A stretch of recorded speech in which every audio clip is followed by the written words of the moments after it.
Salam sejahtera. Anda bersama Brother Fai THC di channel Malam Mistik. Sebuah segmen audio dan video kisah seram dan mistik. Semoga anda semua terhibur.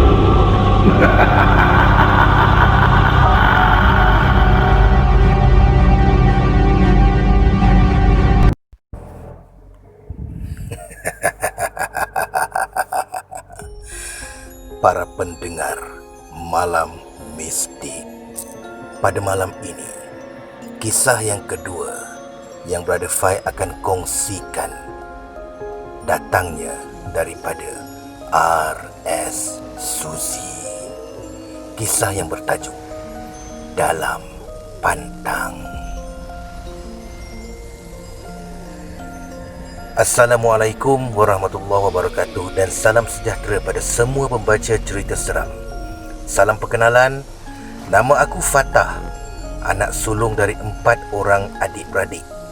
Aku adalah kawan lama Kak Suzy, penulis kisah seram di media sosial. Aku menghubunginya setelah ternampak page Facebooknya, Karya R.S. Suzy. Tak disangka Kak Suzy mempunyai bakat dalam penulisan cerita seram. Melalui aplikasi WhatsApp, aku mengongsi sebuah kisah seram dari pengalaman mak sewaktu melahirkan adik aku yang ketiga, Nur Farah. Bulan September tahun 1986, kami sekeluarga menetap di Seksyen 18 Shah Alam, Selangor. Pada masa itu, Shah Alam hanya sebuah bandar yang kelam dan belum banyak kemudahan asas dibangunkan. Apalagi kemudahan rawatan dan perubatan seperti hospital. Penduduk-penduduk kawasan Shah Alam akan ke Hospital Kelang untuk mendapatkan segala keperluan kesihatan, termasuklah mak yang sedang syarat mengandung. Mak berulang-alik untuk pemeriksaan susulan kandungan 2 atau 3 kali setiap minggu. Dengan abah menaiki kereta pinjam dari Pak Ngah ataupun mak menaiki taksi pajak. Mesti terlintas di kepala anda soalan seperti, tak ada bas awam ke zaman tu? Jawapannya, ada. Namun, ianya mengambil masa menunggu yang agak lama. Jika nasib tak baik, kita harus tunggu hampir sejam setengah di penghentian bas awam yang bumbungnya berlubang sana sini. Tempat duduk pula penuh diduduki penumpang bas yang lebih awal menunggu. Kesian kan? Keadaan persekitaran yang kotor dan rosak disebabkan vandalisme remaja-remaja nakal.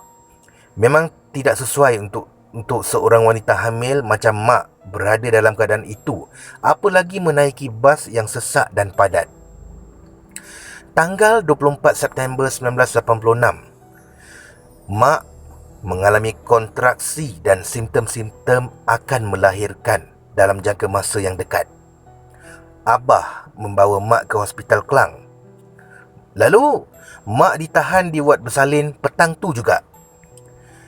Tanggal 26 September 1986, mak selamat melahirkan adik aku yang ketiga, seorang bayi perempuan dan diberi nama Nur Farah, yang bermaksud cahaya kebahagiaan. Kegirangan dan kesenangan, itu maksud dia. Farah ibarat sekuntum bunga yang tumbuh di dalam taman. Dia adalah satu-satunya adik perempuan aku dan juga satu-satunya puteri kesayangan mak dan abah. Selepas melahirkan, mak telah diasingkan ke satu wad khas dan hanya mak seorang yang berada di dalam bilik wad tersebut. Pada malam tu, mak terjaga setelah terdengar tangisan adik perempuan aku. Mak mengambil Farah dari katil kot bayi dan meletakkannya di pangkuan untuk disusukan. Semasa sedang menyusukan adik aku, mak terperasan seperti ada bayang seseorang di sebalik tirai katil di dalam bilik wad mak. Dalam fikiran mak, itu mungkin salah seorang jururawat yang bertugas pada malam tu. Tiba-tiba, entah dari mana datangnya angin meniup tirai terselak sedikit dan bayang tadi gaib dari pandangan. Mak terkejut dan merasa sesuatu yang tidak kena. Mak tak sedap hati. Gelisah ada, seram sejuk pun ada. Mak merenung hujung kaki katil dan mak nampak ada kepulan asap muncul membentuk seperti jelmaan sosok wanita berpakaian labuh berwarna putih. Rambutnya panjang mengurai sehingga kaki dan rambutnya mempunyai dua warna yang dibagikan dua. Sebelah hitam, manakala sebelah lagi putih. Lembaga itu tidak memandang ke arah mak. Kepalanya memandang ke sebelah kiri.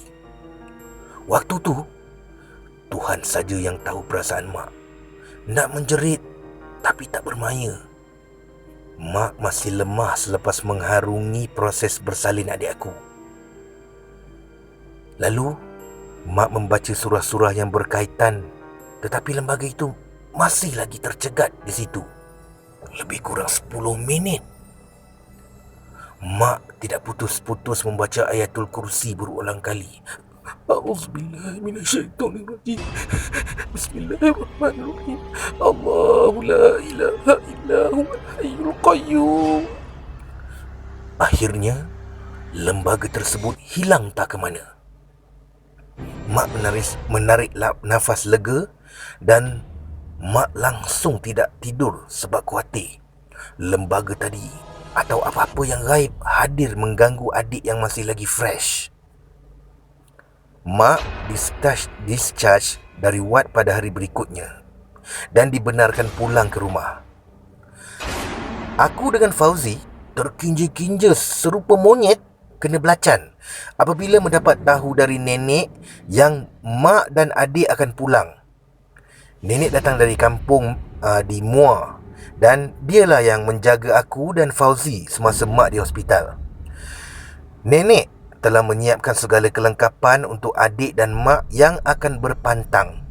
Mak sekali lagi diganggu makhluk halus ketika sedang tidur.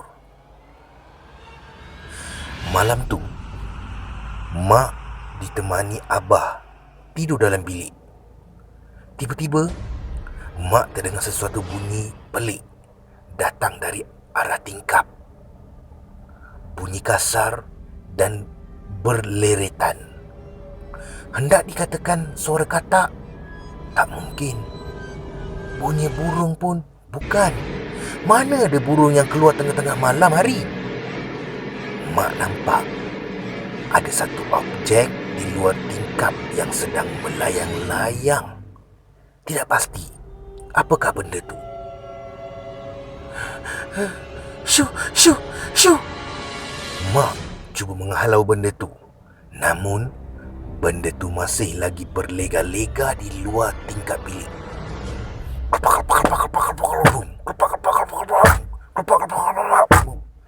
Benda tu melanggar-langgar tingkap bilik seperti ingin masuk ke dalam bilik mak. Mak jadi panik. Mak kejutkan abah bangun. Abang, bangun bang.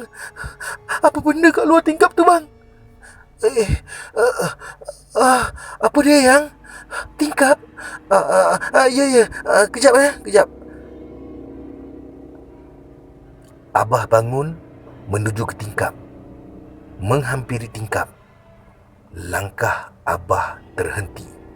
Astaghfirullahalazim. Terkejut dengan apa yang dilihat dari celah-celah tingkap. Abah mengucap panjang. Lembaga tanpa badan. Hanya bahagian kepala dan segala isi perutnya terapung melayang-layang di luar tingkap. Wajahnya hodoh. Kulitnya bernanah, berdarah dan menggelupas. Rambutnya panjang, kusut masai tidak terurus. Isi perutnya kelihatan terjuntai, terburai. Jantung dan ususnya di bahagian bawah leher. Lembaga tu merenung tajam tepat ke arah Abah dengan mata merah menyala. Lantas Abah pun melaungkan azan dengan sekuat-kuatnya. Allahu Akbar, Allahu Akbar. Laungan azan membuat nenek terjaga dan bergegas ke bilik mak dan abah. Lembaga di luar tingkap tadi menjerit.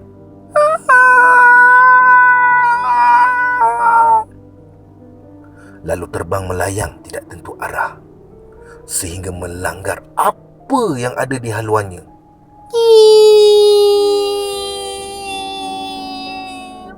Lembaga itu mengeluarkan bunyi yang sangat nyaring dan berdesing di telinga, seperti bunyi tiupan whistle referee bola sepak. Korang ni kenapa teriak-teriak tengah malam buta ni? Ngigau ke? Tanya nenek. Sejurus membuka pintu bilik mak dan abah. Mak, ada penanggal kat luar tingkap, cuba nak masuk ke dalam bilik. Mak memeluk nenek dan mengadu ketakutan. Nenek terkejut dengan apa yang mak katakan. Dah. Sudah. Esok pagi, cari tanaman yang berduri, letak keliling luar rumah. Lagi-lagi kat pintu masuk dengan bawah tingkap.